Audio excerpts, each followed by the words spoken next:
Hello दोस्तों, क्या हाल चाल? सब बढ़िया। कल के लेक्चर्स में हम जो पढ़ रहे थे पोलराइजेशन पढ़ रहे थे, ठीक है। पोलराइजेशन था क्या? आपने कहा था कि जब किसी भी डाइलेक्ट्रिक मटेरियल को किसी भी एक्सटर्नल इलेक्ट्रिक फील्ड में आप प्लेस्ड करते हैं तो मटेरियल आपका क्या हो जाता है? पोलराइज हो जाता है। तो उस फिनोमेना को हम क्या कहते हैं? पोलराइजेशन कहते हैं। फिर आपने पोलराइजेशन दो प्रकार का पढ़ा था, एक आपका यूनिफॉर्म पोलराइजेशन था, दूसरा आपका नॉन यूनिफॉर्म पोलराइजेशन था, ठीक है। कंडीशन हमने दोनों की बताई थी। आपने कहा था कि जब आपका वॉल्यूम बाउंड चार्ज आपका जीरो हो लेकिन आपका सरफेस बाउंड चार्ज आपका जीरो नहीं होगा तो ये आपका क्या कहा जाएगा भैया? यूनिफॉर्म पोलराइजेशन कहा जाएगा। फिर आपने कहा था कि अगर आपका दूसरी केस क्या थी नॉन यूनिफॉर्म की, कि अगर आपका वॉल्यूम बाउंड चार्ज और आपका सरफेस बाउंड चार्ज दोनों अगर आपके नाम जीरो होंगे तो ये आपका क्या कहा जाएगा भैया? नॉन यूनिफॉर्म पोलराइजेशन कहा जाएगा, ठीक है। इसके बाद आपसे कहा गया था कि अगर आपका P गिवन हो, P गिवन का मतलब कि अगर आपका डाइपोल मूवमेंट पर वॉल्यूम अगर आपको गिवन हो और मतलब P अगर आपको गिवन हो और आपसे फिर सरफेस चार्ज पूछा जाए या वॉल्यूम चार्ज पूछा जाए तो इसके लिए हमने दो फार्मूले आपको बताए थे कि अगर P आपका गिवन होगा तो आपको वॉल्यूम चार्ज पूछा, सरफेस चार्ज पूछा जाएगा तो आपका बराबर होगा P इंटू एन कैप के, वेयर एन कैप क्या होगा? आपका एरिया वेक्टर पे जो आपका एरिया वेक्टर की डायरेक्शन होगी सरफेस पे, ठीक है। दूसरा आपने क्या कहा था? अगर आपको वॉल्यूम बाउंड चार्ज है तो वॉल्यूम बाउंड चार्ज का आपका फार्मूला जो था ये आपका था माइनस डाइवर्जेंस ऑफ P के बराबर था, ठीक है। तो ये ध्यान रखेंगे कि अगर आपको सरफेस कैलकुलेट करना है तो आप ये फार्मूला लगाएंगे और अगर आपको वॉल्यूम चार्ज कैलकुलेट करना है तो ये फार्मूला आप लगाएंगे, ठीक है। इसी के आगे चलते हैं। अब कल हमने एक प्रॉब्लम आपसे पढ़ी थी और एक बात और बताना था कि जैसे अगर आपसे कभी पूछ लेगा कि कोई डाइलेक्ट्रिक है उसका टोटल बाउंड चार्ज बता दीजिए, क्या पूछ ले भैया? Total bound charge. कल हम आपने एक न्यूमेरिकल में किया भी था, तो टोटल बाउंड चार्ज आपका जीरो आएगा, चाहे यूनिफॉर्म की केस हो चाहे नॉन यूनिफॉर्म की केस हो, दोनों केस में आपका जो टोटल बाउंड चार्ज आते हैं वो ऑलवेज जीरो ही आएंगे, ये आप ध्यान रखेंगे, ठीक है। अब एक अगली प्रॉब्लम आपसे आइए डिस्कस करते हैं। अगली प्रॉब्लम क्या है?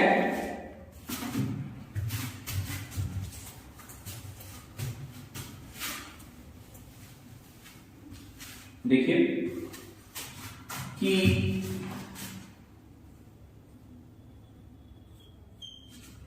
ए polarised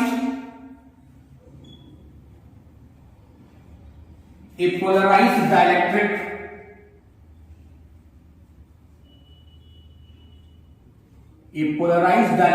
cylinder whose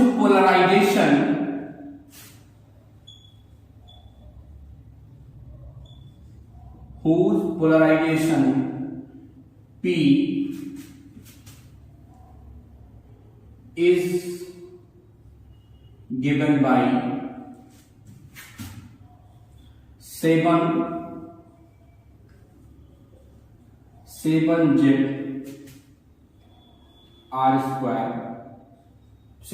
square plus 5 और डायरेक्शन आपकी दिया है ये। तो कह रहे हैं calculate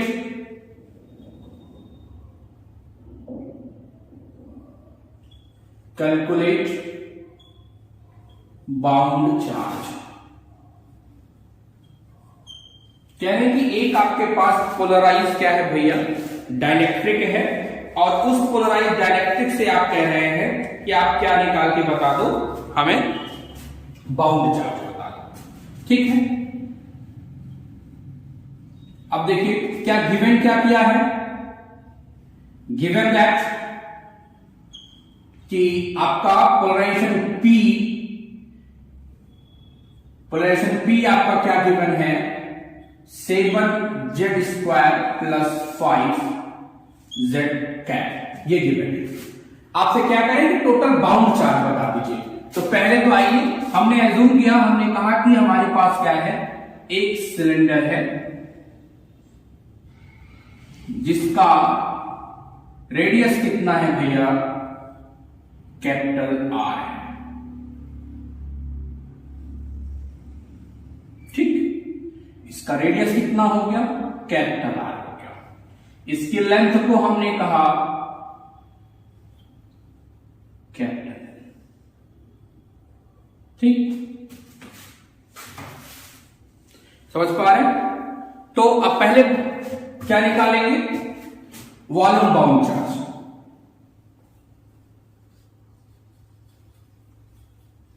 volume bound charge, volume bound charge definition क्या है, rho is equal to minus divergence of P. ठीक है, अब देखिए z के लॉन्ग आपका दिया गया है, ठीक है, ये हमारी y एक्सिस हो गई, ये आपकी x एक्सिस हो गई, और ये हमारी क्या हो गई, z एक्सिस हो गई। ठीक है, ये 3 एक्सिस है हमारी। ठीक, अब पहले वॉल्यूम बाउंड चार्ज निकाल लीजिए, रो बी क्या होगा, minus del upon del z, और ये क्या हो जाएगा 7 जेड स्क्वायर प्लस 5, और डायरेक्शन इसकी क्या होगी, जेड कैप क्या हो जाएगा 1 हो जाएगा। इसको आप डिफरेंशिएट करें तो ये क्या हो जाएगा -14 जेड, इतना आपका आ जाएगा ये वॉल्यूम बाउंड चार्ज। ठीक है, वॉल्यूम बाउंड चार्ज डेंसिटी इतनी हो गई आपकी। अब ये वॉल्यूम बाउंड चार्ज डेंसिटी अगर आपकी निकल गई तो आप क्या निकाल देंगे, वॉल्यूम बाउंड चार्ज निकाल लेंगे, डेंसिटी चूंकि निकल गई है। अब अगर डेंसिटी निकल गई तो आपके पास फार्मूला है ही, क्या फार्मूला है, QB, ये बराबर किसके होगा, volume integration rho into D talk. ठीक है, आपसे पूछा क्या जा रहा था, कैलकुलेट बाउंड चार्ज। तो पहले आपने क्या किया, वॉल्यूम चार्ज, आपने वॉल्यूम डेंसिटी निकाल ली, volume charge density, bound charges कितनी है, डेफिनेशन ये थी, रख के आपने निकाल लिया, आया कितना -14 जेड। अब आपसे पूछ रहा है वॉल्यूम बाउंड चार्ज बता दीजिए, निकाल लीजिए वॉल्यूम बाउंड चार्ज। ठीक है, अब देखिए इसकी डेफिनेशन कितनी है, -14 जेड डी टाउ है।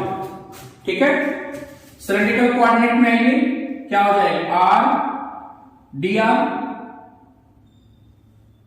डी फाइव और डीजेड, डीजेड मतलब लेंथ। ठीक है, और तब आपके यहां पर 3 इंटीग्रेशन होंगे। आर कितना हो जाएगा, 0 से कैपिटल आर, ठीक है, दिख रहा है, नीचे दिखना पड़ेगा, हाँ दिख रहा है।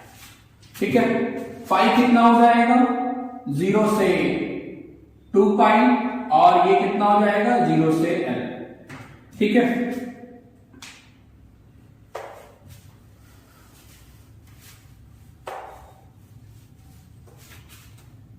करिए, या इधर ना दिख रहा, नीचे थोड़ा सा नीचे ले देते हैं। ठीक, वॉल्यूम है, अब देखिए वॉल्यूम चार्ज डेंसिटी आप निकाले हैं -14 जेड। ठीक है, टाउ क्या हो जाएगा, सिलेंड्रिकल सिमेट्री है, R D R D five और डीजेड। डीजेड मतलब क्या, आपने पढ़ा होगा लेंथ ब्रेथ और हाइट। ठीक है, तो z आपको लेंथ मिलेगा।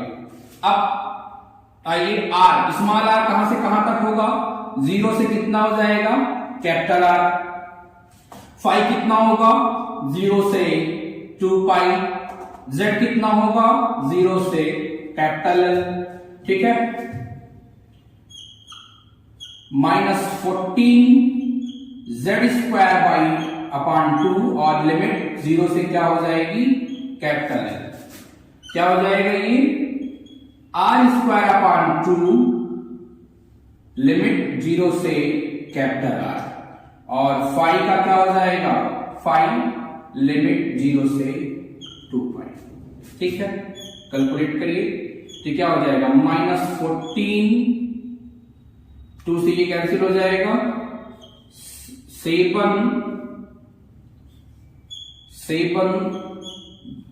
जेड स्क्वायर, ठीक है, capital R square pi, implies that आप इसी को क्या लिख सकते हैं -7 पाई एल के जेड के स्थान पे कैपिटल एल का स्क्वायर हो जाएगा। ठीक है, 7 पाई आर स्क्वायर एल स्क्वायर। ये आपका क्या निकल गया भैया वॉल्यूम बाउंड चार्ज आपका निकल के आ गया। ठीक, दूसरा आपका क्या होगा सरफेस बाउंड चार्ज। ठीक है, सरफेस बाउंड चार्ज देखिए 3 मिलेंगे, एक आपका सरफेस होगा एन, दूसरा सरफेस आपका ये होगा और तीसरा सरफेस आपका ये होगा। ठीक है, पहला जब z is equal to R के होगा तो पहला सरफेस आपका मिलेगा, जब z is equal to L के होगा तो दूसरा सरफेस मिलेगा, जब z इज इक्वल टू आपका क्या होगा 0 होगा तो तीसरा सरफेस मिलेगा। ठीक है, तो आइए सरफेस बाउंड चार्ज कैलकुलेट करते हैं।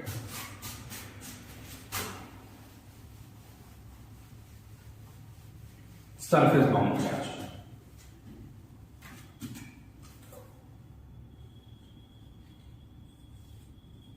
Surface bound charge.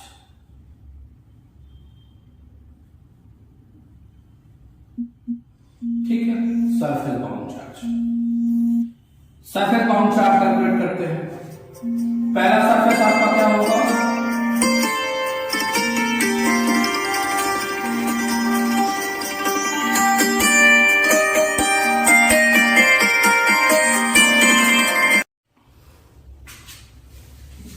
ठीक है, तो आपने वॉल्यूम बाउंड चार्ज आपने कैलकुलेट कर लिया। अब हमें सरफेस बाउंड चार्ज निकालना है। देखिए सरफेस बाउंड चार्ज हम कैलकुलेट करने जाएंगे तो आपके पास क्या होगा 3 सरफेस मिलेंगे। पहला सरफेस क्या होगा जब z इज इक्वल टू किसके होगा r के होगा, दूसरा z इज इक्वल टू किसके होगा l के होगा, सॉरी z नहीं small r is equal to capital R के होगा, sorry small r is equal to आपका जब कैपिटल R के होगा तो ये आपका सरफेस पहला सरफेस मिलेगा, दूसरा जब z is equal to l के होगा तो दूसरा सरफेस मिलेगा, और z आपका जब 0 होगा तो तीसरा सरफेस मिलेगा।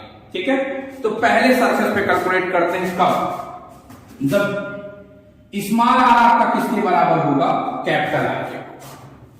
ठीक है, जब स्मॉल r आपका कैपिटल R के बराबर होगा तब क्या होगा सिग्मा p, सिग्मा b। ठीक है, ये आपका किसके बराबर होगा p, आपने क्या कैलकुलेट किया है p आपका जो मिला है p इंटू एन कैप, यही तो होगा, एन का मतलब डायरेक्शन हो जाएगी, तो यहां पे आपका 7 जेड स्क्वायर प्लस 5।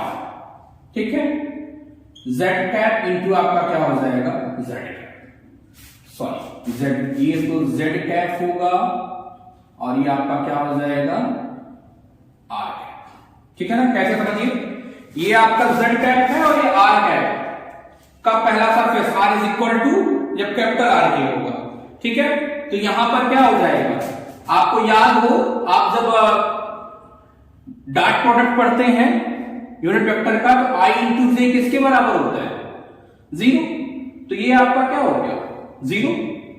तो आपका पहले सरफेस पे जो आपका बाउंड चार्ज आएगा वो कितना हो गया सिग्मा b 0 हो गया। ठीक है, दूसरा सरफेस आपका कौन सा है, दूसरा सरफेस आपका कौन सा है भैया जब z आपका l होगा, z इज इक्वल टू किसके बराबर है l के, तो आपका सिग्मा p जो आपका आएगा p into n cap, p कितना है आपका 7 z के स्थान पे l स्क्वायर प्लस 5 हो जाएगा और ये z कैप और n क्या हो जाएगा, ये भी z कैप हो जाएगा। तो आपका सिग्मा p जो आपका आएगा दूसरे सरफेस से वो 7l स्क्वायर प्लस आपका क्या हो गया 5 हो गया। ठीक है, तीसरा सरफेस आपका कहां होगा भैया बताइए? तीसरा सरफेस आपका होगा जब z इज इक्वल टू 0 होगा। ठीक है, तीसरा सरफेस आपका क्या होगा, z इज इक्वल टू 0।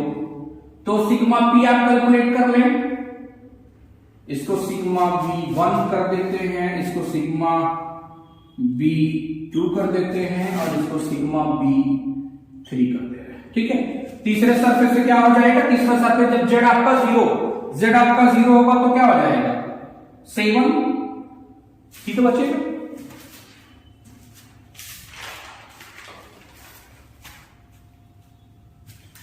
ठीक, एक सेकंड कहां चाहिए, z0 आप रखें तो 7 0 प्लस 5, ठीक है z कैप, और ये देखिए इसकी डायरेक्शन क्या हो जाएगी अपोजिट, ये माइनस z कैप हो जाएगा।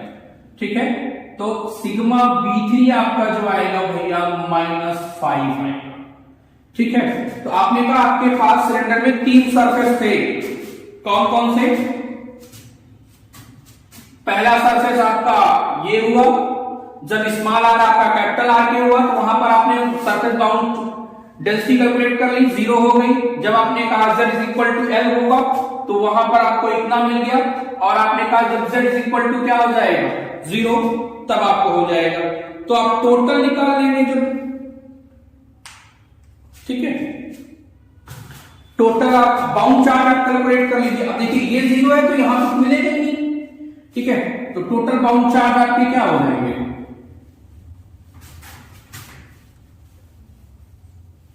ठीक, टोटल बाउंड चार्ज कैलकुलेट कर लीजिए।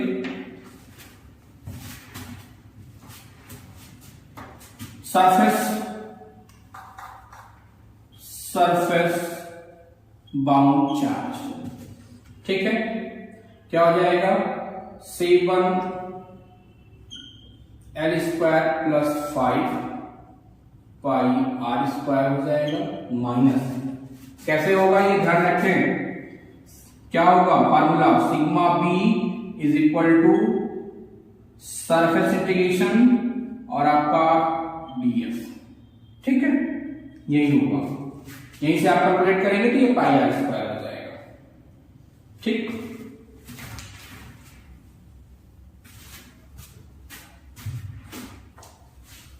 ये आपका हो गया, और ये आपका कितना हो जाएगा -पाई r स्क्वायर। ठीक है, तो कितना हो गया ये 7 पाई l स्क्वायर r स्क्वायर, ये आपको क्या मिल गया सरफेस बाउंड चार्ज मिल गया। अब इसके पहले आप हमने कहा टोटल अगर आप निकालेंगे तो टोटल बाउंड चार्ज क्या हो जाएगा, क्यू बाउंड आपका ये बराबर हो जाएगा किसके, वॉल्यूम बाउंड चार्ज प्लस आपका सरफेस बाउंड चार्ज। देख लें ये आपका कितना आया था -7 पाई l स्क्वायर r स्क्वायर आया था, वो कितना आएगा 7 पाई l स्क्वायर r स्क्वायर आया था, तो दोनों 0 हो गए। तो आपका टोटल बाउंड चार्ज कितना हो गया भैया 0। तो ये याद रखेंगे कि टोटल बाउंड चार्ज आपका क्या हो जाएगा 0 हो जाएगा। ठीक, अब आइए पढ़ते हैं कि अगर आपको कोई पोलराइज्ड डाइलेक्ट्रिक दे दिया जाए और उस पोलराइज्ड डाइलेक्ट्रिक से आपको इलेक्ट्रिक फील्ड की आपको कैलकुलेट कराया जाए तो आप कैसे कैलकुलेट करेंगे। ठीक है, आइए समझते हैं।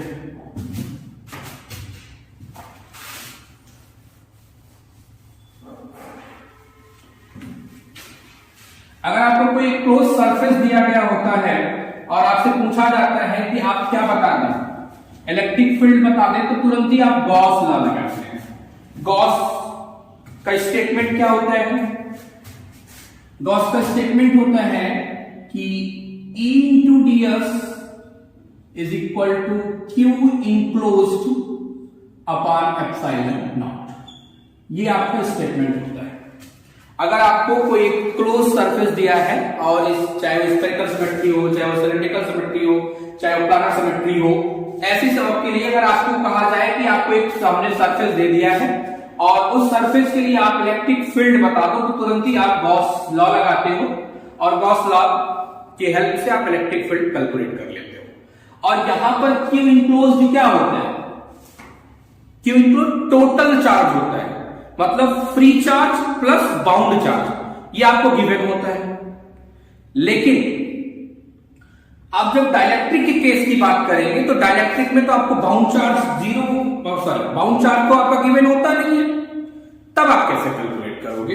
इसके लिए आइए हम बात करते हैं। अब इसके लिए आपको क्या करना होगा? अगर ऐसी कंडीशन आपको है, ठीक है, अगर कोई पोलराइज्ड डाइलेक्ट्रिक दे दिया गया, उसके लिए आपको फील्ड बतानी है, तो आपका ये गॉस थ्योरम एप्लीकेबल नहीं होगी। तो हम क्या करेंगे? गॉस थ्योरम को मॉडिफाई करते हैं, ठीक है, डाइलेक्ट्रिक के लिए।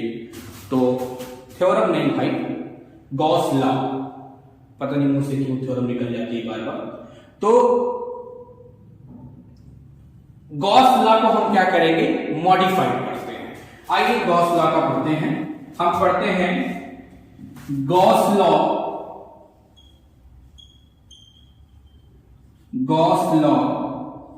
फॉर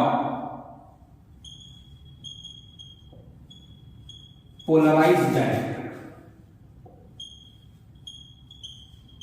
अगर हमारे पास क्या है, एक कोई पोलराइज्ड डाइलेक्ट्रिक है, तो उसके लिए आपको क्या करना पड़ेगा? गॉस लॉ को मॉडिफाई करना पड़ेगा, जो आप जानते हो, ठीक है। अब हमने एज्यूम किया कि हमारे पास क्या है, एक स्फेरिकल एक डाइलेक्ट्रिक है, ठीक है, एक स्फेरिकल डाइलेक्ट्रिक है। ये आपका एक स्फेरिकल डाइलेक्ट्रिक है जिसका रेडियस कितना है भैया? कैपिटल आर है। समझिएगा, हमने एज्यूम क्या किया? हमने कहा कि हमारे पास एक स्फेरिकल डाइलेक्ट्रिक है, उस स्फेरिकल डाइलेक्ट्रिक का रेडियस कितना है? कैपिटल आर है। ये पोलराइज्ड डाइलेक्ट्रिक है। कोई चार्ज आपने यहां पर क्यू रखा है और इसकी वजह से ये आपका जो डाइलेक्ट्रिक था ये पोलराइज हो गया। देखिए, आप इस चार्ज को सेंटर, हम सेंटर पर रख रहे हैं, आपके लिए एवरीवेयर कहीं रख लेंगे तो क्या हो जाएगा? बाउंड चार्ज आपके अलग अलग, पोलराइजेशन डिफरेंट हो जाएगा, बाकी और कोई मतलब नहीं होगा, ठीक है। हम सेंटर पे रख रहे हैं तो कोई दिक्कत नहीं। अब आपके पास दो चार्ज हो गए। कौन सा? क्यू कैसा चार्ज हो गया? फ्री चार्ज हो गया। क्यू कैसा चार्ज हो गया? फ्री चार्ज हो गया। और जो स्फीयर के सरफेस पे है, ये क्या हो गया? सरफेस बाउंड चार्ज हो गया, ठीक है, ये सरफेस बाउंड चार्ज हो गया। अगर इनसाइड द डाइलेक्ट्रिक कोई पॉइंट आपका होगा, उस पॉइंट पर अगर आप इलेक्ट्रिक फील्ड को कैलकुलेट करना चाहोगे यूजिंग ए गॉस लॉ, तो आप कैलकुलेट नहीं कर पाओगे। इससे हम क्या कर सकते हैं? कैलकुलेट नहीं कर पाएंगे। क्यों? क्योंकि हमें फ्री चार्ज और बाउंड चार्ज दोनों पता करने होंगे, ठीक है। तो आप क्या करोगे? गॉस लॉ को मॉडिफाइड फॉर्म में हम ले आएंगे। आइए कैसे करेंगे? वी नो दैट, क्या जानते हैं आप कि divergence of E equal to किसके बराबर होता है? रो अपॉन एप्सिलॉन नॉट के, ठीक है। Divergence of E equal to rho, यहां पे क्या होगा? फ्री चार्ज की density plus surface charge density, जो सरफेस चार्ज की वजह से है, या बाउंड चार्ज हो गया, ठीक है। तो ये आपका रो फ्री हो गया प्लस रो आपका क्या हो गया? Bound upon epsilon not. Implies that epsilon not इधर चला जाए, कांस्टेंट है, तो आपका आपका क्या हो जाएगा, लेफ्ट साइड में आप ले लेते हैं कि आपका हो जाएगा divergence of epsilon naught E equal to आपका क्या हो गया, rho free plus rho bound. ठीक, रो बाउंड की डिफिनीशन अभी हमने लिखी है, इसके पहले ही क्या है, ये आपका हो गया divergence of epsilon naught E. Rho free की डिफिनीशन क्या है, रो फ्री तो वही है, रो बाउंड की definition minus divergence of P. ठीक है, ये इधर आ जाएगा, इंप्लाइज दैट कि आपका क्या हो जाएगा भैया, divergence of E plus divergence of P is equal to क्या हो जाएगा, रो फ्री। ठीक है, अब फिर इसी को जब एप्सिलॉन नॉट यहां छूट ही गया, डाइवर्जेंस एप्सिलॉन नॉट ई। ठीक है, अब इसी को हम क्या कहते हैं, ये आपका हो जाएगा, इसी को आप लिख सकते हो divergence of epsilon naught E plus P is equal to क्या हो जाएगा, रो फ्री।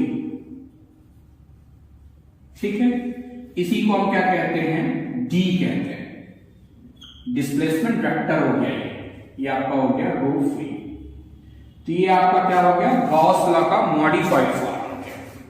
ठीक है, ये आपका गॉस लॉ का मॉडिफाइड फॉर्म हो गया। इसी को अगर इंटीग्रल फॉर्म में आप लिखना चाहें, ठीक है, इसी को अगर आप इंटीग्रल फॉर्म में लिखना चाहें तो क्या होगा,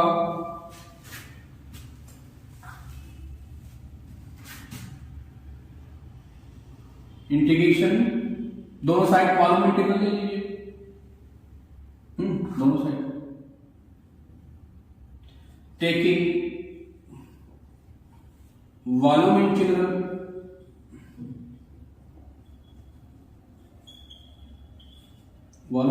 ऑन बोथ साइड। ये ध्यान रखेंगे, ये modified form of Gauss law है, डिफरेंशियल फॉर्म। अब उसी को हम इंटीग्रल फॉर्म में ले आए, तो दोनों साइड में आप क्या कर लीजिए, नेबुला डॉट डी टाउ, और ये आपका क्या हो जाएगा, रो फ्री डी टाउ। यहां से आप गॉस की थ्योरम लगाएंगे, डाइवर्जेंस थ्योरम, तो ये आपका किसमें कन्वर्ट हो जाएगा, सरफेस में। तो ये आपका हो गया क्या, ds is equal to Q free. ठीक है, तो ये आपका क्या हो गया भैया, ये आपका modified form of Gauss law हो गया। ठीक है, अगर आपके पास कोई एक डाइलेक्ट्रिक दिया जाएगा, ठीक है, और उस डाइलेक्ट्रिक के इनसाइड किसी पॉइंट पे आपको इलेक्ट्रिक फील्ड कैलकुलेट करनी पड़ेगी, तो आप इस फार्मूले से नहीं करेंगे, ये ध्यान रखेंगे। ठीक है, और यहां पर ये जो डी है, डी आपका क्या होता है, epsilon naught E plus P होता है। ठीक, अब आइए इसके लिए कैलकुलेट करते हैं। मान लीजिए आपसे कहा जाए कि आपके पास, प्रॉब्लम समझिए, हमने कहा कि आपके पास एक पोलराइज्ड स्फेरिकल डाइलेक्ट्रिक है जिसका रेडियस कितना है, कैपिटल आर है, तो उसकी आप इलेक्ट्रिक फील्ड कैलकुलेट करिए। उसको समझिए कि एक आपके पास पोलराइज्ड डाइलेक्ट्रिक है, ठीक है, उस पोलराइज्ड डाइलेक्ट्रिक के लिए आपको इलेक्ट्रिक फील्ड कैलकुलेट करनी है। इसके पहले एक छोटा सा और टर्म है, इलेक्ट्रिक ससेसिबिलिटी क्या होती है। ठीक है, इलेक्ट्रिक ससेसिबिलिटी एक टर्म आपका पूछा जाता है। इलेक्ट्रिक ससेसिबिलिटी क्या होती है, सिंपल सा ये मेजर करती है कि आपका कोई भी मटेरियल कोई भी डाइलेक्ट्रिक मटेरियल कितने इजिली आपका वो पोलराइज हो जाएगा। सिंपल समझिए, इलेक्ट्रिक ससेसिबिलिटी क्या होती है, मेजर करती है कि कोई भी मटेरियल कितनी इजिली आपका क्या हो जाएगा, वो पोलराइज हो जाएगा। और अगर इसको आप डिफाइन करें तो ये काई से लिखा जाता है। इसकी डिफिनीशन होती है P/ε0 E। ठीक है, ये आपका क्या होता है, इलेक्ट्रिकल ससेसिबिलिटी। जाई आपका क्या डिफाइन होता है, काई कहते हैं, जाई कहते हैं, काई बोलिए। काई आपका क्या डिफाइन होता है, ये कि आपका कोई भी डाइलेक्ट्रिक मटेरियल कितने इजिली वो आपका पोलराइज हो जाएगा, उसको जो मेजर करती है वो आपकी काई होती है। ठीक है, अब यहां से अगर आप P निकाल लो, यहां से P अगर आप निकाल लें तो ये आपका हो जाएगा जाई ε0 E हो जाएगा। तो D आपका क्या हो जाएगा, D भी आपने नोट किया ना, ε0 E प्लस आपका क्या हो जाता है P, तो रख दीजिए D इज इक्वल टू क्या हो जाएगा, ε0 E प्लस जाई ε0, यही तो होगा। तो D ε0 कॉमन कर लें तो 1 प्लस काई E बचेगा। ठीक है, अब ये 1 प्लस काई, ठीक है, 1 प्लस काई, इसको हम क्या कहते हैं, डाइलेक्ट्रिक कांस्टेंट कहते हैं, ये ध्यान रखिएगा।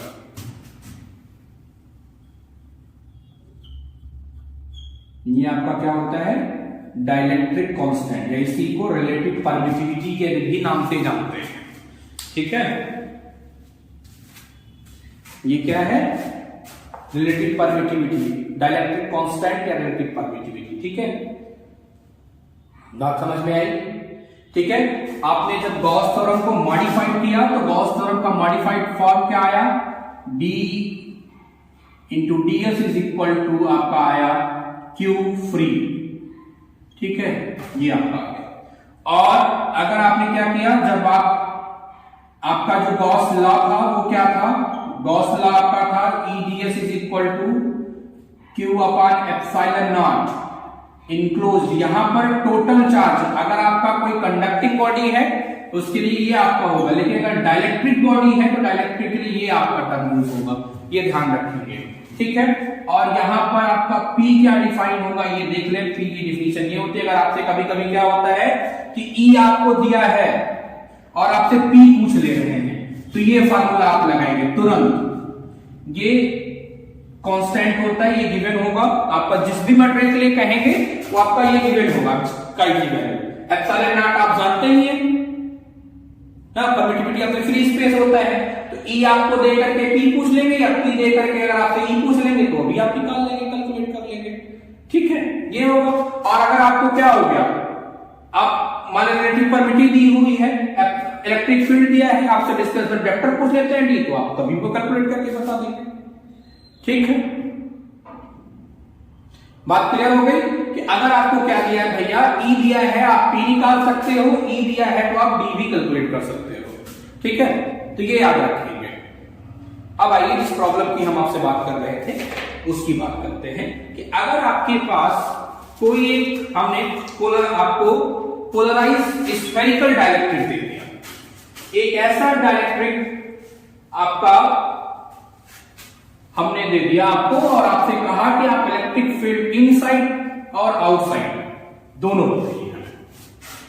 ठीक है, कि उस डाइलेक्ट्रिक के इनसाइड इलेक्ट्रिक फील्ड कितनी होगी और आउटसाइड कितनी होगी, ये आप बता दीजिए। तो देखिए, अगर आप इनसाइड बताएंगे तो देखिए क्या हो जाएगा, हमने क्या किया कि एक आपके पास ये डाइलेक्ट्रिक था जिसका रेडियस कितना है, कैपिटल R है, कोई एक फ्री चार्ज आपको लाके आपने सेंटर पर रख दिया है। ठीक है, और आप कह रहे हैं कि इस डाइलेक्ट्रिक पे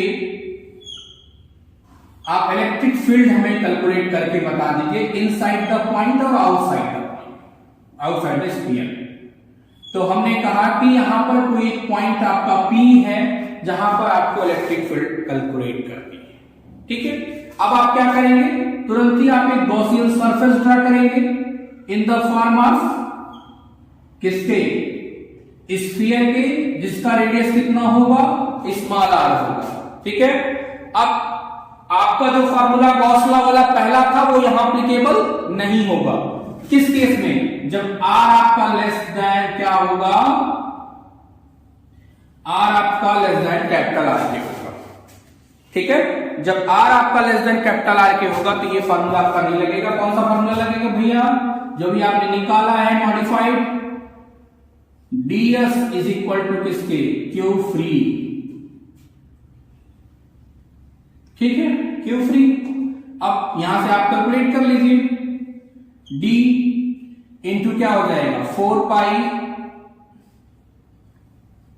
पाई r square is equal to Q free, ठीक है।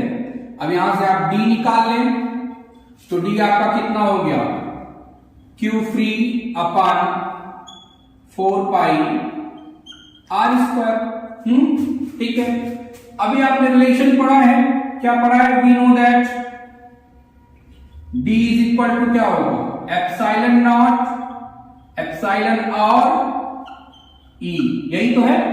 तो यहां से e आप कैलकुलेट करें तो क्या हो जाएगा, मॉड ऑफ d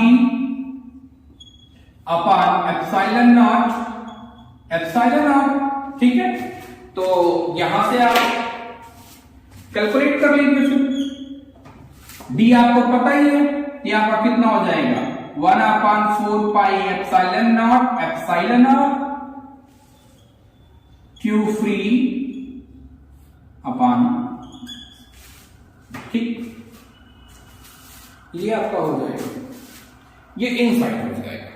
और लेकिन अगर आउटसाइड आपसे पूछ ले तो आप क्या करेंगे, अब अगर आउटसाइड पूछ लेता है तो आउटसाइड तो आपका ये आउटसाइड, अगर r आपका कहां आउटसाइड कहीं पर होगा तो क्या होगा, मतलब when small r is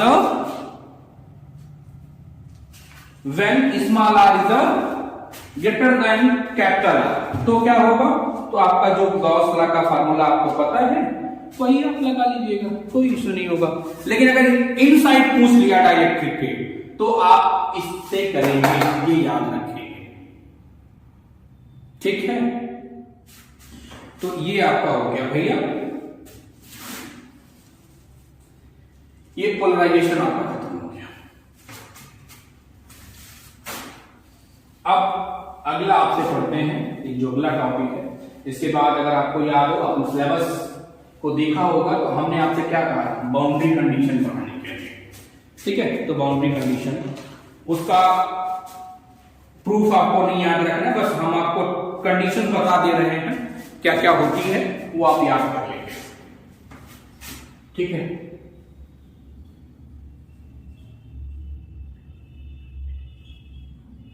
boundary condition, boundary condition, एक सेकंड, बाउंड्री कंडीशन नहीं होगी, इलेक्ट्रोस्टैटिक बाउंड्री कंडीशन के नाम से होगा।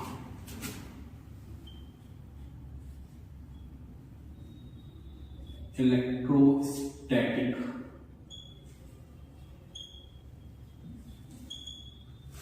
बाउंड्री कंडीशन, ठीक है। इलेक्ट्रोस्टैटिक बाउंड्री कंडीशन, आइए बात करते हैं इलेक्ट्रोस्टैटिक बाउंड्री कंडीशन। तो अभी आपने इलेक्ट्रोस्टैटिक में 3 टर्म पढ़े हैं, ठीक है। पहला टर्म आपका क्या है, E है, दूसरा आपका D है, तीसरा आपका B है, ठीक है। तो इलेक्ट्रोस्टैटिक बाउंड्री कंडीशन के तीनों के बारे में हमें पढ़ना है, E, D और B। तो हम पहले पढ़ने जा रहे हैं boundary condition for E।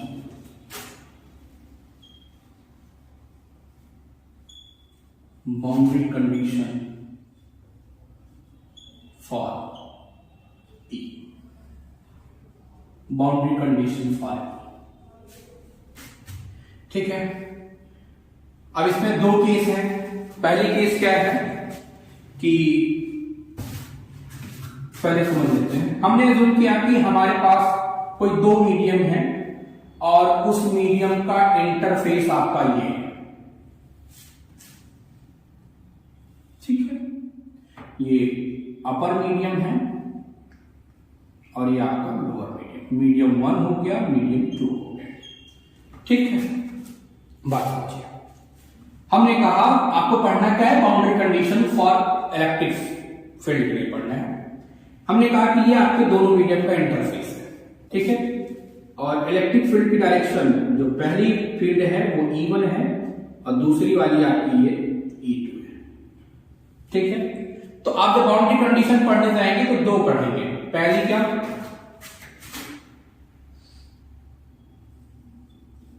Boundary condition for perpendicular component, ठीक है। क्योंकि इलेक्ट्रिक फील्ड के दो कंपोनेंट्स आपको मिलेंगे, कौन कौन से, एक आपका परपेंडिकुलर कंपोनेंट होगा, दूसरा आपका पैरेलल कंपोनेंट होगा। पहली फील्ड का चाहे दूसरी का भी एक परपेंडिकुलर होगा और एक पैरेलल होगा। तो बाउंड्री कंडीशन हम किसके लिए पढ़ने जा रहे हैं, boundary condition for perpendicular component, ठीक है। अगर आप परपेंडिकुलर कंपोनेंट की बाउंड्री कंडीशन कहेंगे तो ध्यान रखेंगे ये आपका होगा E1 perpendicular minus E2 perpendicular, ठीक है। अब आपका चूंकि सरफेस है तो यहां पर सरफेस आपका क्या हो जाएगा, सिग्मा, ठीक है, अपान एप्सिलॉन। ये आपकी बाउंड्री कंडीशन होगी। इसका आप प्रूफ आपको नहीं पढ़ना, याद रखना है, ये पूछा जाता है, ठीक है। Boundary condition for perpendicular components के लिए क्या होगा, आप कहेंगे कि ये आपका डिसकंटीन्यूअस होगा। क्या होगा, डिसकंटीन्यूअस होता है। ध्यान रखेंगे कि अगर आपकी फील्ड इलेक्ट्रिक फील्ड की अगर आप बात करोगे, उसके इलेक्ट्रिक फील्ड का परपेंडिकुलर कंपोनेंट क्या होगा, ऑलवेज डिसकंटीन्यूअस होता है, ये ध्यान रखेंगे, ठीक है। अगर हम इसके पैरेलल कंपोनेंट्स की बात करें, ये वाला जो कंपोनेंट है पैरेलल कंपोनेंट की बात करें तो देखिए, boundary condition for parallel component,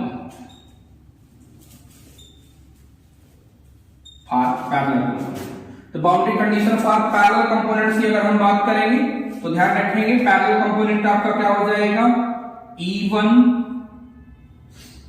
parallel component minus E2 parallel component, ये आपका 0 होगा। मतलब ये क्या होंगे, कंटीन्यूअस होंगे।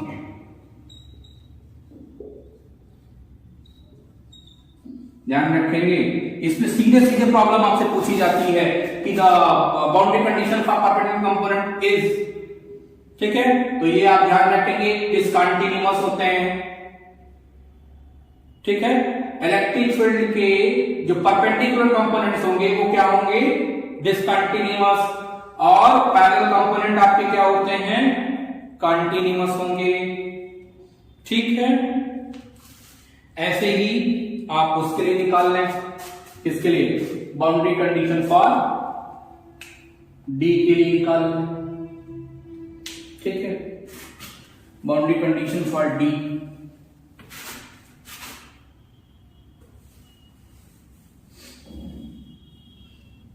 डी के लिए देखिए वही दोनों मीडियम का इंटरफेस आपका यही है, मीडियम 1 और मीडियम 2 का इंटरफेस आपका यही है, और यहां पर आपका जो डिस्टेंस वेक्टर है D1 है, यहां पर D2 है, ठीक है। तो आप इसके अगर परपेंडिकुलर कंपोनेंट्स आप निकालेंगे तो क्या हो जाएगा, D1 perpendicular minus D2 perpendicular, ये आपका बराबर हो जाएगा सिग्मा के, ठीक है। Sigma bound. तो ये भी आपका क्या होगा, कंटिन्यूअस होगा, ध्यान रखेंगे, ठीक है। और अगर इनकी सॉरी डिसकंटिन्यूअस होगा, नॉट कंटिन्यूअस।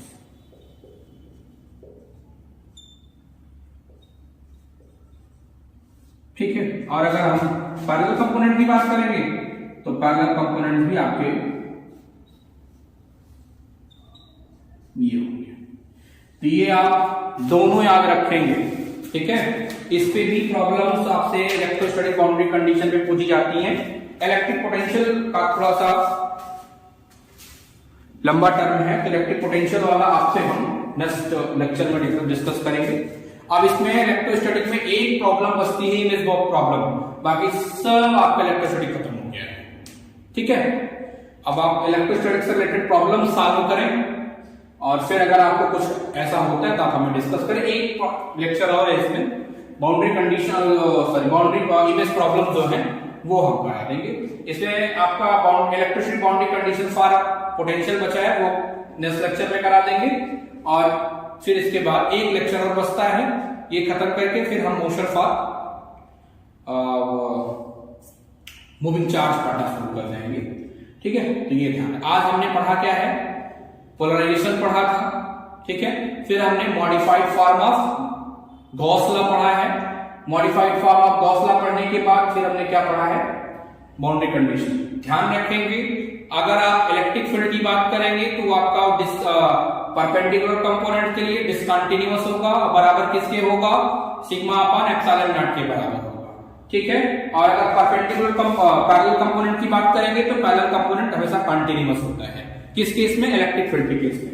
और अगर आप परपेंडिकुलर फील्ड की बात करेंगे, डिस्प्लेसमेंट वेक्टर की बात करेंगे, डिस्प्लेसमेंट वेक्टर के लिए आपका d1 माइनस d2 परपेंडिकुलर किसके बराबर होगा, सरफेस बाउंड चार्ज के बराबर होगा, ये भी डिसकंटिन्यूअस होगा, और ये आपका इस कंडीशन वही है, ठीक है।